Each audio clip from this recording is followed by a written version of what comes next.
Hi, I'm Em. I make real good beef. Wellington. It's yummy. Some might say it's better than Gordon Ramsay's. Yeah. It is.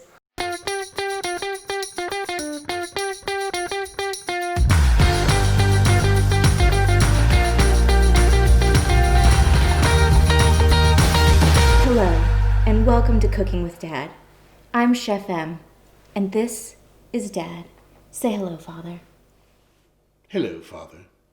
Today, we're going to be working on a very special request from Ray and Kelly. Thank you so much for this request. It happens to be the number one dish that I make. I am a private chef and a caterer when I'm not on the set with you. Yes. And for private chef dinners, everyone requests, can you guess what it is? Beef Wellington. So a couple of years ago, I had an opportunity to go to London and do a stage. That's basically an unpaid internship in the kitchen. I got to go to Gordon Ramsay's restaurants, and while I was there, I learned how to make beef Wellington. Since then, I've had the opportunity to kind of perfect it and make it my own, and not to brag, but I think mine's better.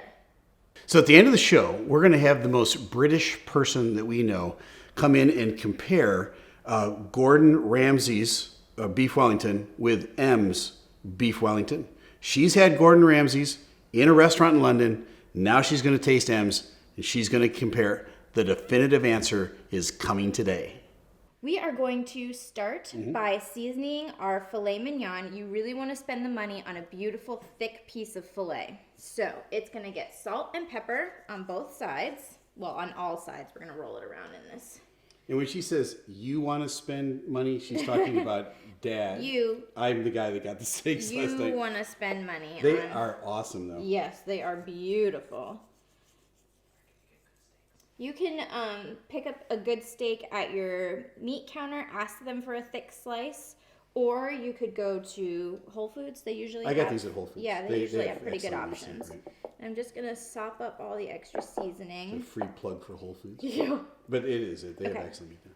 Your job, can you pour a couple times around with olive oil? I am the best pouring assistant that you have. You really, really are. And you want your pan nice and hot when you put the oil in.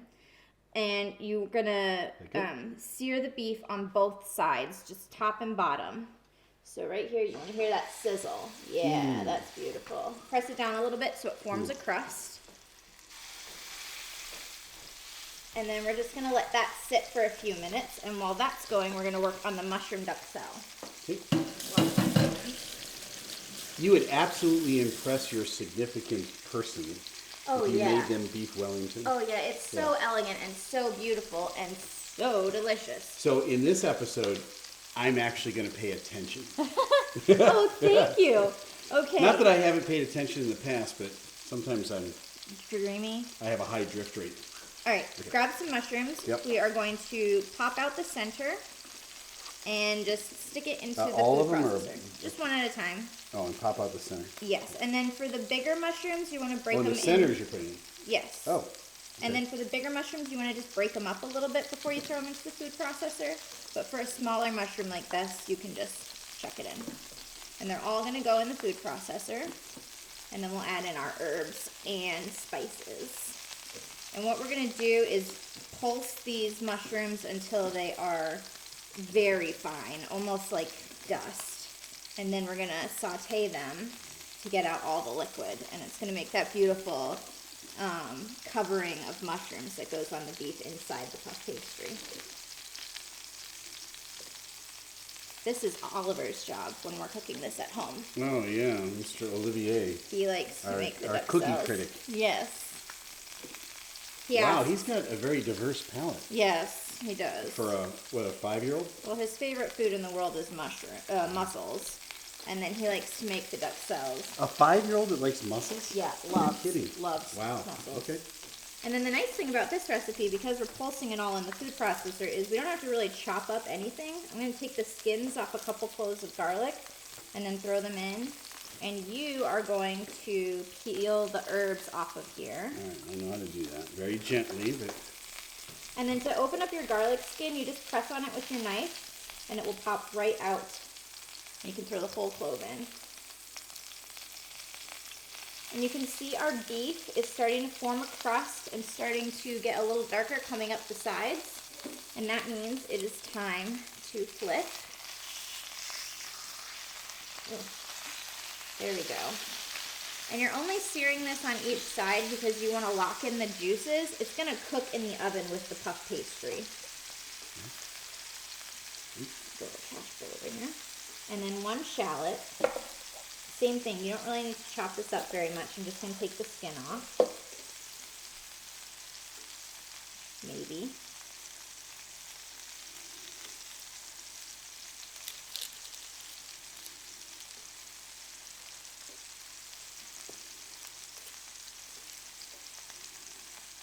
Can I get a plate?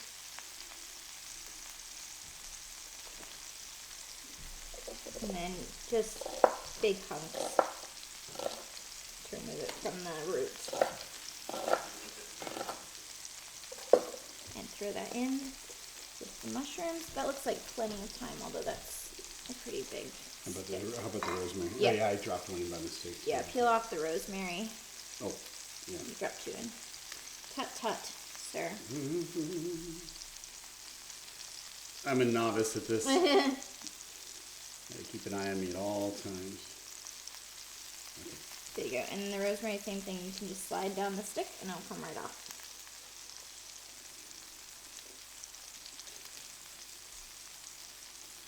Let me be gripping it too hard because Does it break for you? it breaks for me. Yeah, you just want to be a little more gentle then. I'm going to get this out of our way.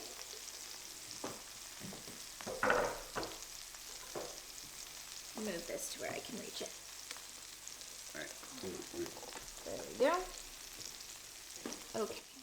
Pop our lid on. Make sure it's turned on. And then you're just going to pulse it.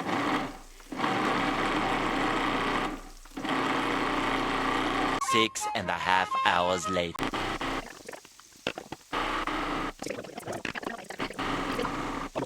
So you can see it's all chopped up, all the herbs are mixed in really nicely, and it's really fine pieces. Okay. Now we're just going to pull our steaks off of the pan, and these are going to go into the refrigerator until they are cold all the way through. And then let's move this over a bit, and I'm going to pull this forward so I can reach it better. You're going to go straight in with the mushrooms. Okay. I'll take this so nobody gets cut. I'm going to turn this down a smidge. Then I'm just going to drop this straight in there. Right in. And I'm leaving in the beef fat because that's going to keep the mushrooms from sticking, and it's also going to reinforce the flavors that we're building. Okay. And what we're doing here is we're cooking out all of the liquid in these duxelles. So it will take a little bit of time, but you want them to be a dry, dark paste when it's done.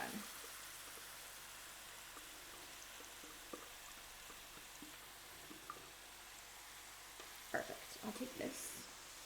Thank you. And then just kind of spread it out nice and flat. While you do that, I'm going to stick these in the fridge. Wow. Now, if you like mushrooms, this smells incredibly good. Mm. Yeah, the whole house is going to smell like mushrooms in a minute, and it is divine. All right, so now we just let these go on medium to low heat until all of the water has evaporated. You can see it starting here, all these little water bubbles popping up. It'll take about 25 to 30 minutes. Later. Okay, now it is time to wrap our beef and make the actual Wellington part of it. Okay. You ready? Yep. So here I have just some store-bought puff pastry. There's some things that are better to buy than to make at home, and puff pastry is one of them. Is that any This one is grocery store is yours? going to have this? Any grocery store. It's in the Okay. freezer section. Got it. All right, so unroll yours. Okay. You get one and I get one. And you're just going to kind of follow along with me as I do this. Okay. Yep, throw out your papers, and then just kind of make it nice and flat. Well, it's already kind of nice and flat. Yes, you want to get out the ridges. Okay. Next, you get a crepe. Okay. And the crepe acts as kind of a moisture absorber. So as your beef lets out its juices, the crepe is going to soak it up and keep your puff pastry crispy. Your crepe came right off, and my crepe seems to be. They do that sometimes. Did you get the good one first? I Give me did. I did. I purposefully picked a good one and gave you a bad one. Oh, Take thank that. you for that. So crepe goes down. And then next is ham. This is prosciutto. Oh. And this is not a common ingredient in beef Wellington. I like it because it adds just a little extra layer of saltiness. Oh, prosciutto is so good. So good. So you're gonna do 2 pieces down like this. So you're next. So I once worked at a deli, Mm-hmm. and part of the deal was you could make a sandwich for yourself out of any meat you wanted to. And the owner of the store would walk by at lunchtime and he'd pull the prosciutto out so we couldn't make a prosciutto sandwich. That makes sense. It's pricey. You know, this is another thing where you Okay. gave me the one that's not coming up. It does stick to the paper. Yeah, There you go. You're setting up old with dad here. There you go. You, here, take care of that. Yeah. Lovely assistant over here.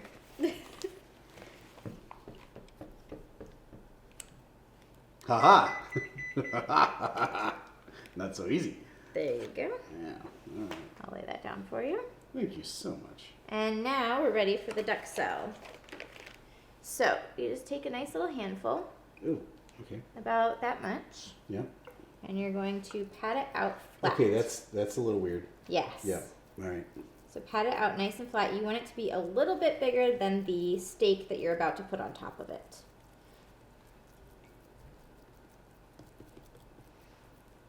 Good. Yeah, it's like playing in the mud. Okay. I'll take this one. I'll take the smaller one. It goes right on top. And now you're going to surround it with duxelle. I start at the top and push it flat down over the sides. This is the part where when you cut into it, you see that nice round portion of mushrooms all the way around the beef. Okay. Oops. A little cave in there. It's like building a sandcastle of steak and mushroom. And mushrooms. Like a really great sandcastle. Okay. Okay. Get this side. And you want to take your time here and do it right. Because the effect when you cut into it is totally worth it. It's a little bit of a wow factor. Cover up everything. Yeah. Sorry, I'm gonna get a shot here a little bit, but I gotta see. You're fine. Look, mine is. And now we're going to come back with one more piece of the ham.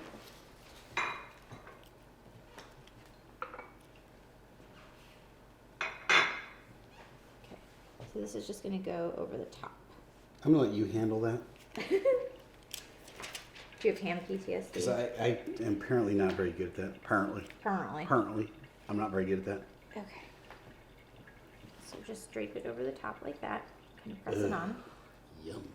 And now it's time to roll. On the floor? No, roll the That's Wellingtons. weird.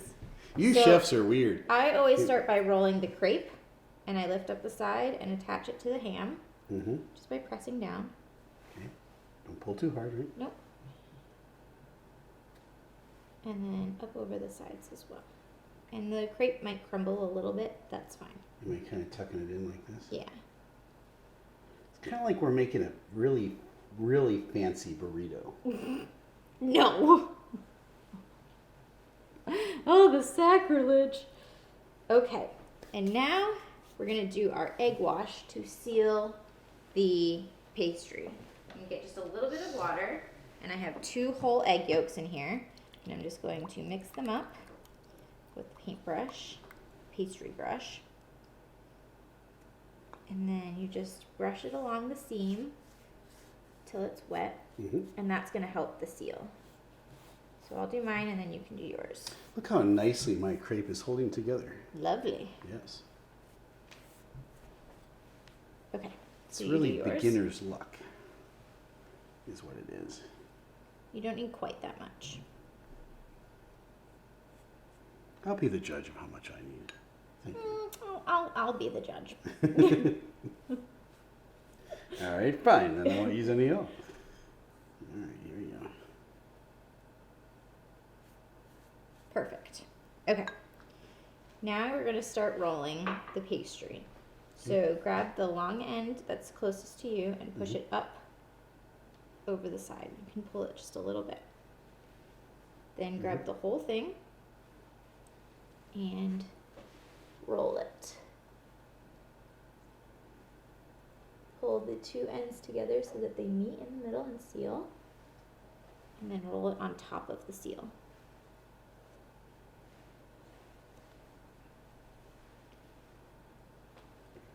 Issue here, M. Okay. Nice.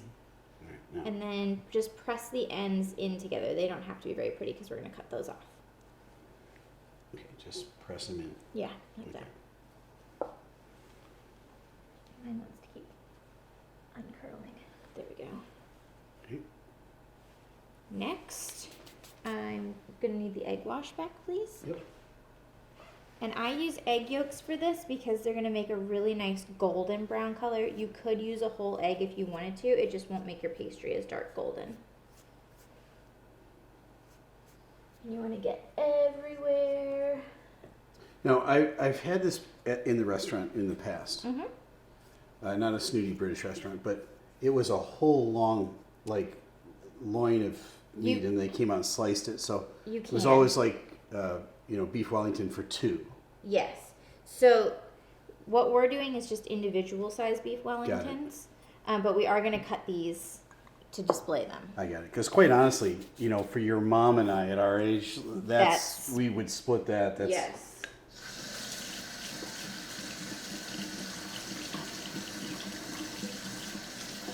That's pretty big. It's a lot of food. It is. I always plan for leftovers.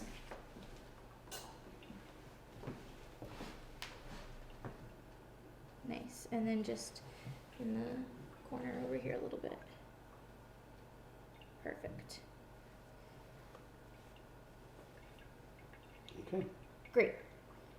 Now here is another one of M's tips. Part of the wow factor of a Wellington is the design that's on top. But if you use the sharp end of your knife to get the design, you will inevitably cut through the pastry and then it will crack as it cooks. Mm-hmm. Okay. So use the blunt side of your knife and very gently drag it along the puff pastry to make the design that you want. Ooh. We're just going to do a simple crisscross. So if this was date night, could you write a little message in it? You could, yep. You could also label them so that everybody knows whose is whose. His and hers. Yeah. Put a little heart on one and. There you go. That's for you. Okay. So use the blunt side and then just gently So draw now I it need to across. do something different than you, don't I? No, you don't need to. Yeah, I'm Whatever going you to. want to. There you go. And just be careful not to poke all the way through the pastry. Okay. I'm going to move mine onto the parchment lined pan.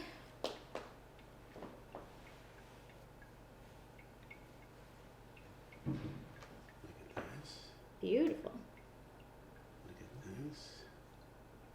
Yeah, this is where you can have a little fun with it. Right. Are you doing a smiley face?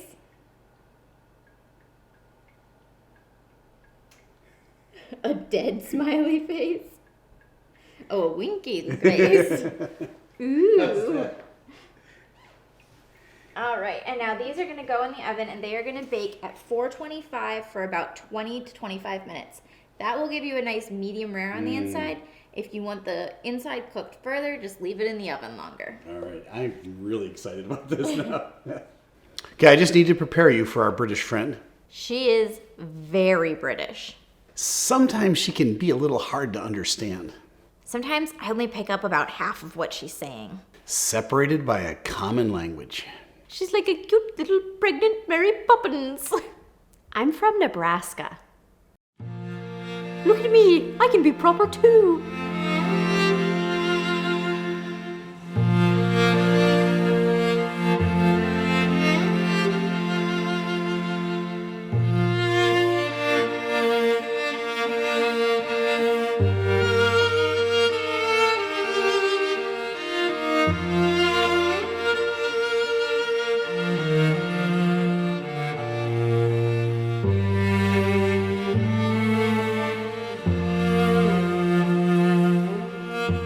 So this is our British friend Rocky. Say hello, lovely.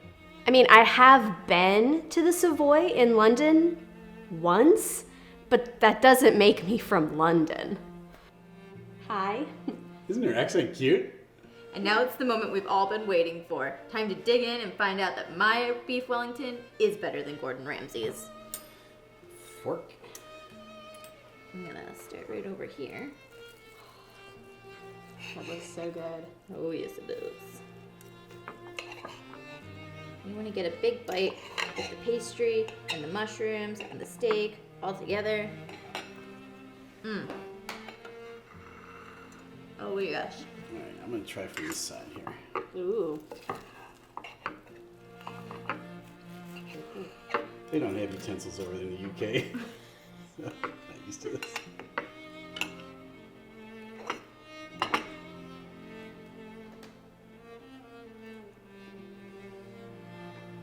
So, did I do it? Is it better than Gordon Ramsay's? The beef is just as good as Gordon Ramsay's, and I think that the mushroom and stuff, that's better. Oh, I'm sorry. I couldn't understand you. Could you say that one more time? It was just as good, filling better. I'll take it. Alright guys, thanks for tuning in this week to Cooking with Dad. We're excited to see you next week, and make sure that you like and subscribe to our channel. Until next time, I'm Chef M. This is our British friend Rocky, and that's Dad. Say goodbye, Dad. Goodbye, Dad. They really shouldn't be having this much trouble understanding me. Wait, are those subtitles? You should not have to be subtitling me.